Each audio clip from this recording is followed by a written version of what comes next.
அன்பு உறவுகளுக்கு வணக்கம். இது போன்ற கதைகளை தினமும் கேட்க விரும்பினால் எங்கள் சேனலை சப்ஸ்கிரைப் செய்து வைத்துக் கொள்ளுங்கள்.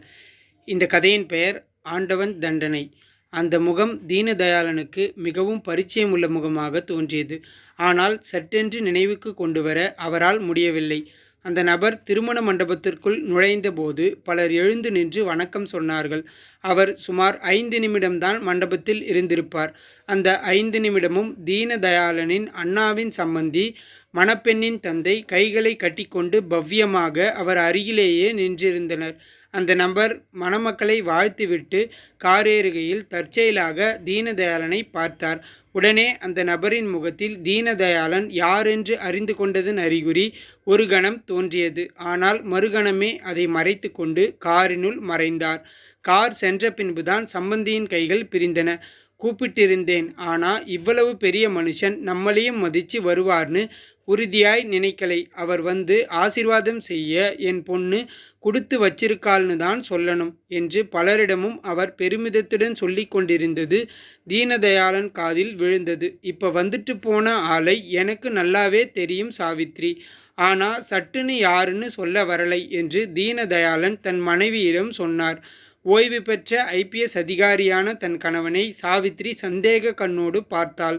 அவளது அனுபவத்தில் அவர் நினைவில் தங்கும் நபர்கள் பெரும்பாலும் குற்றவாளிகள் மட்டுமே. பல ஆண்டுகள் பக்கத்து வீட்டில் குடியிருக்கும் நபரை பார்த்து அவளிடம் யார் இது என்று கேட்பார். ஆனால் அவர் விசாரணை செய்த சிறு குற்றவாளிகளை கூட பல ஆண்டுகள் கழித்தும் அவர் மறந்ததாய் சரித்திரம் இல்லை. சம்பந்தி வீட்டவர்கள் இவ்வளவு மரியாதையாக காட்டிய ஒருவரை பற்றி என்ன இவர் சொல்லப் போகிறாரோ என்று பயந்தாள். கொஞ்சம் வாயை மூடிட்டு சும்மா இருங்கோ என்று பல்லை கடித்து கொண்டு சொன்னாள். அவருக்கு மனைவி ஏன் பல்லை கடித்து கொண்டு எச்சரிக்கிறாள் என்று புரியவில்லை. அவளை பொருட்படுத்தாமல் தானே நேரடியாக தன் அண்ணனின் புது சம்பந்தியிடம் சென்று வந்துவிட்டு போன நபர் யார் என்று விசாரித்தார். அவர் ஒரு மகாத்மா சம்பந்தி. கோடிக்கணக்கில் சொத்திருந்தாலும் கொஞ்சம் கூட அகம்பாவம் இல்லாத மனுஷன். இப்போ நீங்களே பார்த்தீங்கல்ல, மனுஷன் ரொம்பவும் சிம்பிள்.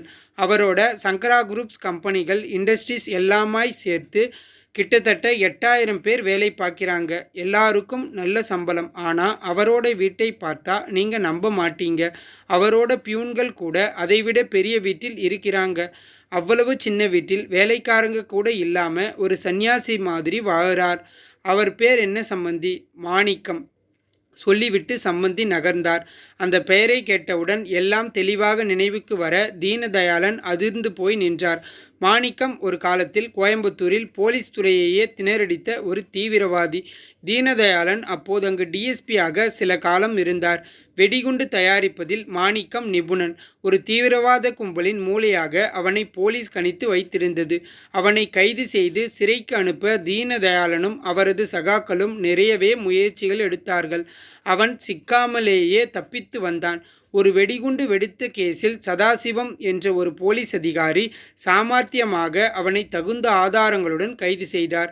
தீனதயாளன் உட்பட உயரதிகாரிகள் நிம்மதி பெருமூச்சு விட்டார்கள். ஆனால் கோர்ட்டில் சதாசிவம் வேண்டுமென்றே கேஸை பலவீனப்படுத்தி அவனை தப்ப வைத்தார். மாணிக்கம் விடுதலையாகி புன்னகையுடன் வெளியே வந்த காட்சி இன்னமும் தீனதயாளனுக்கு பசுமையாக நினைவிருக்கிறது. சதாசிவத்தை அழைத்து தீனதயாளன் விசாரித்தார். அவரது எல்லா கேள்விகளுக்கும் சேர்த்து சதாசிவம் ஒரே பதில்தான் சொன்னார். எனக்கு என் குடும்பம் முக்கியம் சார். சதாசிவத்தின் வயதுக்கு வந்த மகளை கடத்தி சென்று அவரை அந்த கும்பல் மிரட்டிய விஷயம் மெல்ல வெளியே வந்தது. அவன் விடுதலையான பின்பு அந்த பெண்ணை பத்திரமாக அனுப்பிவிட்டார்களாம். கொதித்து போனார் தீனதயாளன். அப்பீல் செய்யலாம் என்றும் அவர் குடும்பத்திற்கு போலீஸ் பாதுகாப்பு தரும் என்றும் தீனதயாளன் சொல்லி பார்த்தார். எவ்வளவு நாள் பாதுகாப்பு தர முடியும் சார்? கடைசியில் வேறு வழியில்லாமல் அந்த கேஸை கை கழுவ வேண்டி வந்தது. அந்த சமயம் தீனதயாளனுக்கும் வட இந்தியாவிற்கு மாற்றலாகியது. அவர் அங்கு போன பின்பும் ஒரு முறை இங்கு ஒரு வெடிகுண்டு வெடித்து ஒரு ரயில் தடம் புரண்ட செய்தியை கேள்விப்பட்டார். அதில் மாணிக்கத்தின் பெயரும் அடிபட்டது. ஆனால் அந்த வழக்கிலும் ஓரிரு சின்ன தீவிரவாதிகள் கைதாகி தண்டனை பெற்றார்களே தவிர மாணிக்கம் சட்டத்தின் பிடிக்கு வரவில்லை. அதற்கு பின் மாணிக்கத்தை பற்றி ஒரு தகவலும் அவருக்கு கிடைக்கவில்லை. 25 வருடங்கள் கழித்து இப்போதுதான் ஒரு கோடீஸ்வர தொழிலதிபராகவும் மகாத்மாவாகவும் அவனை பற்றி கேள்விப்படுகிறார். தீனதயாளனுக்கு இதை ஜீரணிக்கவே முடியவில்லை. சட்டத்தின் விசேஷ வலையில் சின்ன மீன்கள் மாட்டிக்கொள்வதும் பெரிய மீன்கள் அனாயாசமாக தப்பித்து கொள்வதும் அவரால் இன்னமும் சகிக்க முடியாததாகவே இருந்தது. மாணிக்கத்திடம் பேசிய ஒரு சிலரிடம் பேச்சு கொடுத்தார். எல்லாரும் அவனை பற்றி நல்ல விதமாகவே சொன்னார்கள். அவன் சின்னதாய் அங்கு தொழில் ஆரம்பித்து படிப்படியாக முன்னேறியதாகவும் கோடிக்கணக்கில் தர்ம காரியங்களுக்கு அவன் செலவிடுவதாகவும் தெரிவித்தார்கள். அவர்கள் சொன்னதில் ஒரு விஷயம் நெருடியது. மாணிக்கம் வசிக்கும் அந்த சிறிய வீட்டிற்கு அவனது ஓரிரு பழைய சிநேகிதர்கள் தவிர யாரும் போனதில்லை. உள்ளே அவன் யாரையும் அனுமதிப்பதும் இல்லை. மனைவியிடம் போய் சொன்னார். நான் அப்பவே நினைச்சேன், உங்களுக்கு ஞாபகம் இருக்குன்னா அது நல்ல ஆளாய் இருக்க முடியாதுன்னு. சரி, இன்னும் போய் யார்கிட்டேயும் சொல்லாதீங்க. நமக்கு எதுக்கு வம்பு? அவரால் சும்மா இருக்க முடியவில்லை. ஒரு தீவிரவாதி தண்டனையிலிருந்து தப்பிவிட்டு சுதந்திரமாக கோடிக்கணக்கில் சொத்து சேர்ப்பதும் மகாத்மாவாக சித்தரிக்கப்படுவதும் அவருக்கு பொறுக்க முடியாத விஷயமாகவே இருந்தது. பழைய கதை தெரிந்த ஒருவன் இருக்கிறான் என்று தெரிவிக்க ஆசைப்பட்டார். மனைவியிடம் சொன்னால் அவள் அனுமதிக்க மாட்டாள் என்று அவளிடம் சொல்லாமல் வெளியே போய் ஒரு ஃபோன் செய்தார். மாணிக்கத்தின் செக்ரட்டரியிடம் பேசினார். நான் மாணிக்கத்தோட பழைய சிநேகிதன். இங்கே ஒரு கல்யாணத்துக்கு வந்தேன். அவரை சந்திக்க முடியுமா? நான் நாளைக்கு மத்தியானம் கல்யாண பார்ட்டியோட ஊர் திரும்பணும். அதுக்கு முன்னாடி அவரை பார்த்துட்டு போலாம்னு பார்க்குறேன். அப்பாயின்ட்மெண்ட் இல்லாமல் பார்க்க முடியாதுங்களே சார். அவர்கிட்ட எனக்காக கொஞ்சம் கேட்டு பாருங்களேன். உங்கள் பெயர்? தீனதயாளன். முன்பு கோயம்புத்தூரில் டிஎஸ்பியாக இருந்திருக்கேன்னு சொன்னால் அவருக்கு தெரியும். சொல்லிவிட்டு உள்ளுக்குள் சிரித்து கொண்டார். மாணிக்கம் தன்னை சந்திக்க ஒப்புக்கொள்வான் என்ற நம்பிக்கை அவருக்கு இல்லை. ஆனாலும் மாணிக்கம் என்ன சொல்வான் என்று அறிய அவருக்கு ஆவலாக இருந்தது. சரி, லைனிலேயே இருங்கள். டெலிஃபோன் சில நிமிடங்கள் மௌனம் சாதித்தது. எம்டி உங்களை 7 மணிக்கு அவர் வீட்டில் வந்து பார்க்க சொன்னார். வீட்டு அட்ரஸ் நோட் பண்ணிக்கிறீங்களா? தீனதயாளன் இதை எதிர்பார்க்கவில்லை. ஏதாவது ஒரு காரணம் சொல்லி தன்னை சந்திப்பதை தவிர்ப்பான் என்று நினைத்திருக்கையில் யாரையும் அதிகம் அனுமதிக்காத தனது வீட்டுக்கே வந்து சந்திக்குமாறு மாணிக்கம் சொன்னது இரட்டிப்பு திகைப்பாக இருந்தது. எத்தனை நெஞ்செழுத்தம் இருந்தால் சந்திக்க ஒப்புக்கொள்வான் என்று யோசித்தார். அந்த வீட்டில் ஏதோ மர்மம் இருப்பதாக முன்பே அவர் நினைத்திருந்ததால் வீட்டில் அவனை சந்திப்பதில் அபாயம் இருக்கிறது என்று போலீஸ் புத்தி எச்சரித்தது. ஆனாலும் முன்வைத்த காலை பின்வைக்க அவர் மனம் ஒப்பவில்லை. மாலையில் எல்லாரும் சுமார் 40 மைல் தூரத்தில் உள்ள பிரசித்தி பெற்ற ஆஞ்சநேயர் கோயிலுக்கு போக புறப்பட்டனர். ஏதோ ஒரு காரணம் சொல்லி சாவித்திரியை மட்டும் அவர்களுடன் அனுப்பி வைத்துவிட்டு மாணிக்கத்தின் வீட்டுக்கு கிளம்பினார். மாணிக்கத்தின் வீடு ஊரின் ஒதுக்குப்புறத்தில் இருந்தது. அருகில் வீடுகள் இல்லை. சுற்றும் முற்றும் இருந்த இடத்தையெல்லாம் மாணிக்கம் வாங்கியிருப்பதாக கல்யாண மண்டபத்தில் சொல்லியிருந்தார்கள். காலிங் பெல்லை அழுத்தினார். மாணிக்கமே கதவை திறந்தான். கிட்டத்தட்ட 50 வயதை கடந்திருந்தாலும் மாணிக்கம் திடகாத்திரமாக இருந்தான். ஒரு கதர் சட்டையும் கதர் வேட்டியும் அணிந்திருந்தான். அடுத்து அரசியல் பிரவேசம் போலிருக்கிறது என்று மனதில் நினைத்து கொண்டார். வாங்க டிஎஸ்பி சார், உட்காருங்க. முதல் அறையில் 2 பிரம்பு நாற்காலிகள் தவிர வேறு எந்த பொருளும் இல்லை. ஒரு நாற்காலியில் தீனதயாளன் அமர மற்றதில் மாணிக்கம் அமர்ந்தான். அவன் முகத்தில் தெரிந்த அமைதி அவரை ஆச்சரியப்படுத்தியது. எப்படிதான் முடிகிறதோ? உன்னை இந்த ஒரு நிலையில் நான் எதிர்பார்க்கலை மாணிக்கம் என்று பொதுவாக சொன்னார். 24 வருஷத்துக்கு முன்னால் நான் இப்படி ஆவேன்னு யாராவது சொல்லியிருந்தால் நானே நம்பியிருக்க மாட்டேன் சார். என்ன செஞ்சே மாணிக்கம்? கள்ள நோட்டு அடிச்சியா? அவர் ஏளனமாக கேட்டார். சற்றும் கோபப்படாமல் மாணிக்கம் சொன்னான். ஒரு ரயிலை கவிழ்த்தேன், ஒரு ஆளை பார்த்தேன், எல்லாமே என் வாழ்க்கையில் மாறிடுச்சு சார். வெடிகுண்டு வைத்து ரயிலை கவிழ்க்கும் அந்த திட்டத்தில் சிறிய தவறு கூட இல்லாமல் மாணிக்கம் அன்று பார்த்து கொண்டான். அவனது திட்டங்களிலேயே இதுதான் மிக பெரியது. தூரத்தில் ரயில் கவிழ்வதை பார்த்துவிட்டு திரும்பிய போதுதான் அந்த ஆளை பார்த்தான். பரட்டை முடி, கந்தல் உடை, தோளில் ஒரு சாயம் போன ஜோல்னா பை. இதற்கெல்லாம் எதிர்மாறாக தீட்சணியமான கண்களுடன் அவன் பின்னால் அந்த வயதான ஆள் நின்றிருந்தார். அவரது கண்கள் அவனது உள்மனதை ஊடுருவி பார்த்தன. ஓட எத்தனித்த மாணிக்கத்தை அவரது அமானுஷ்ய குரல் தடுத்து நிறுத்தியது. நீ முழுசும் பார்க்கலை, முழுசையும் பார்த்துட்டே போ. எதையும் நீயா நேரில் சரியா பார்த்தால்தான் புரியும் என்று சொன்னவர் விபத்து நடந்த இடத்தை நோக்கி நடக்க ஆரம்பித்தார். அவனையும் அறியாமல் மந்திரத்தால் கட்டுண்டது போல மாணிக்கம் அவரை பின்தொடர்ந்தான். எங்கும் பிணங்கள், துண்டிக்கப்பட்ட உறுப்புகள், அழுகுரல்கள், வலி தாளாத ஓலங்கள் இவற்றினூடே இருவரும் நடந்தார்கள். ஒவ்வொரு அடி எடுத்து வைக்கையிலும் ஒவ்வொரு மனிதனின் சோகத்தை மாணிக்கம் பார்த்தான். ஆட்கள் பல திசைகளிலிருந்தும் விரைந்து வந்தபடி இருந்தார்கள். இது உன் வெற்றியோட ஆரம்பம்தான். இதில் எத்தனையோ பேர் அனாதையாகலாம், பிச்சைக்காரங்களாகலாம், பைத்தியம் பிடிச்சி அலையலாம். சில குழந்தைகள் பெத்தவங்க இல்லாம கஷ்டப்பட்டு தீவிரவாதியாகவோ விபச்சாரியாகவோ கூட ஆகலாம். இத்தனைக்கும் நீ பிள்ளையார் சுழி போட்டிருக்கிறாய். இத்தனை பேரும் உனக்கு என்ன கெடுதல் செய்தாங்கன்னு நீ இப்படி இவங்களை தண்டிச்சிருக்காயின்னு நான் தெரிஞ்சுக்கலாமா? மாணிக்கம் அங்கிருந்து ஓடிவிட நினைத்தான். ஆனால் அவரது பார்வை அவனை கட்டி போட்டிருந்தது.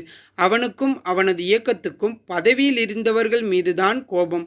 அவர்களுக்கு பாடம் கற்பிப்பதுதான் குறிக்கோள். அதற்காகத்தான் இதுபோன்ற தீவிரவாத செயல்கள். ஆனால் அதை சொல்வது அவர் கேள்விக்கு பதிலாகாது என்பது புரிந்தது. எத்தனையோ காலமாக கொடூரமாகவே வாழ்ந்துவிட்ட அவனது மரத்துப்போன மனதில் ஏதோ ஒன்று ஊடுருவி அவனை அசைத்தது. அந்த கோர காட்சிகளும் பாதிக்கப்பட்டவர்களின் தாங்க முடியாத துயரங்களும் அவனை மிகவும் ஆழமாக பாதித்தன. அவர் கேள்வியில் இருந்த நியாயமும் கண்டு கொண்டிருக்கும் காட்சிகளும் சேர்ந்து அவன் மனதை என்னவோ செய்தன. மனசாட்சி உறுத்தியது. நேரம் ஆக ஆக அந்த இடம் அவனை பைத்தியமாக்கிவிடும் போல தோன்றியது. தாள முடியாமல் ஆபத்திற்கென்று அவன் வைத்திருந்த சயனைடு கேப்சூலை எடுத்தான். சாகடிக்கிறதும் சாகிறதும் ரெண்டுமே சுலபம்தான். கோழைகள் செய்கிற காரியம். முதல் முறையாக மாணிக்கம் வாயை திறந்தான். என்னை போலீஸில் சரணடைய சொல்றீங்களா? அந்த ஆள் முன்னால் இருப்பதை விட போலீஸ் தேவலை என்று தோன்றியது. அவர் முன்னிலையில் அவனையும் அறியாமல் புதியவனாக மாறிக்கொண்டிருந்தான். அதனால் யாருக்கு என்ன பிரயோஜனம் என்றார் அவர். என்னை என்னதான் செய்ய சொல்றீங்க? இனியாவது பிரயோஜனப்படு. அந்த வார்த்தையை சொன்னது அவரானாலும் அதை தன் அந்தராத்மாவில் இருந்து கேட்பது போல் மாணிக்கம் உணர்ந்தான். அவர் அவனை யோசிக்க வைத்துவிட்டு அடுத்த கணம் அந்த ஜனக்கூட்டத்தில் மறைந்து போனார். மாணிக்கம் தீனதயாளனிடம் உணர்ச்சி பூர்வமாக சொன்னான். அவர் யாரு என்னன்னு எனக்கு தெரியலை. அப்புறமா நான் அவரை பார்க்கவும் இல்லை. எங்க ஆளுங்க சிலரை போலீஸ் கைது செஞ்சாங்க. கைதானவங்களே முழு பொறுப்பு ஏற்றுக்கிட்டதால நான் தப்பிச்சிட்டேன். ஆனால் மனசாட்சியிலிருந்து தப்ப முடியலை. அவர் கடைசியாக சொன்ன இனியாவது பிரயோஜனப்படுங்கிற வார்த்தை எனக்கு வேத மந்திரமாச்சு. அவன் பேசிக்கொண்டே போனான். புதிய வாழ்க்கை ஆரம்பித்த விதத்தை சொன்னான். சின்னதாக தொடங்கிய வியாபாரம் பெருகி பெருகி இன்றைய நிலைக்கு வந்த கதையை சொன்னான். லாபத்தில் 20% தொழிலாளிகளுக்கும் மீதம் அனைத்தையும் தர்ம காரியங்களுக்கும் போகிற விதத்தை விவரித்தான். தீனதயாளன் மெய்மறந்து கேட்டுக்கொண்டிருந்தார். நான் நிறையவே தப்பு செஞ்சிருக்கேன். அதுக்கு கடவுளோட கோர்ட்டில் எனக்கு என்ன தண்டனை இருக்கும்னு தெரியலை டிஎஸ்பி சார். ஆனால் ஒவ்வொரு ராத்திரியும் அந்த ரயில் கவிழ்ப்பு கனவில் வருது. அவர் சொன்னபடி ஒவ்வொருத்தர் வாழ்க்கையும் திசை மாறி அவங்க எப்படியெல்லாம் கஷ்டப்படுறாங்களோங்கிற வேதனையோட பிறகு நிறைய நேரம் முழிச்சிட்டு இருப்பேன். அந்த உறுத்தல் ஒரு தினசரி தண்டனை சார். என்னை பொறுத்தவரை இப்போதைய வாழ்க்கை ஒரு சிறைவாசம்தான். எனக்கு நானே விதிச்சுக்கிட்ட சிறைவாசம். அப்படித்தான் வாழ்கிறேன் என்ற மாணிக்கம் எழுந்து போய் இன்னொரு அறையையும் திறந்து காண்பித்தான். உள்ளே ஒரு பழைய பாய், அலுமினிய டம்ளர், அலுமினிய தட்டு என்று எல்லாமே சிறையில் கைதிகளுக்கு வழங்கும் பொருட்கள் தவிர வேறு ஒன்றும் இருக்கவில்லை. அவன் யாரையும் அங்கு அனுமதிக்காத காரணம் மெல்ல தீனதயாளனுக்கு விளங்கியது. சார், நீங்க ஒரு நேர்மையான போலீஸ் அதிகாரியாய் இருந்தவர், நல்லவர்னு நிறையவே கேள்விப்பட்டிருக்கேன். எனக்கும் தெரியும். அதனால உங்களை கேட்கிறேன். எனக்கு இப்ப நீங்க தான் நீதிபதி. எனக்கு இன்னும் செஞ்சதெல்லாம் உறுத்துது. எத்தனை தர்மம் செஞ்சாலும் என்னோட பாவத்தோட கணம் குறையவே மாட்டேங்குது. இன்னும் என்ன செஞ்சு என் பாவத்தை கழுவணும்? நீங்க சொல்லுங்க. என்ன சொன்னாலும் கேட்கிறேன். கைகளை கூப்பி கண்கள் கலங்க கேட்டான். அவர் கண்களும் கலங்கின. உன்னால் 8000 தொழிலாளர் குடும்பம் பிழைக்குது. உன் தர்மத்தால் ஆயிரக்கணக்கானவங்க பலன் அடையிறாங்க. இன்னும் ஏன் மாணிக்கம் உனக்கு இப்படி தோணுது? நடந்து முடிந்ததை மாத்திர சக்தி அந்த கடவுளுக்கு கூட இல்லை. நீ எப்படி இருந்தேங்கிறத விட நீ இப்போ எப்படி இருக்கிற அப்படிங்கிறது தான் முக்கியம். தப்பு எத்தனையோ பேர் செய்கிறாங்க. ஆனால் உன்னை மாதிரி யாரும் பிராயச்சித்தம் செய்கிறதை நான் பார்க்கலை. அந்த விதத்தில் எத்தனையோ பேருக்கு ஒரு பாடம் மாதிரி தான் நீ வாழ்ந்துக்கிட்டு இருக்கே மாணிக்கம். இனியும் உன்னை அனாவசியமாக தண்டிச்சிக்காதே. நேரமாச்சு, நான் வரட்டுமா? தீனதயாளன் இரு கைகளையும் கூப்பி தலை வணங்கிவிட்டு வெளியே வந்தார். அவர் இவ்வளவு மதித்து ஒரு மனிதனுக்கு தலை வணங்குவது இதுவே முதல் முறை. அவர் மனதில் தோன்றியது, ஆண்டவன் தண்டனை இது போலவே இருக்கட்டும். வாசகர்களுக்கு மிக்க நன்றி.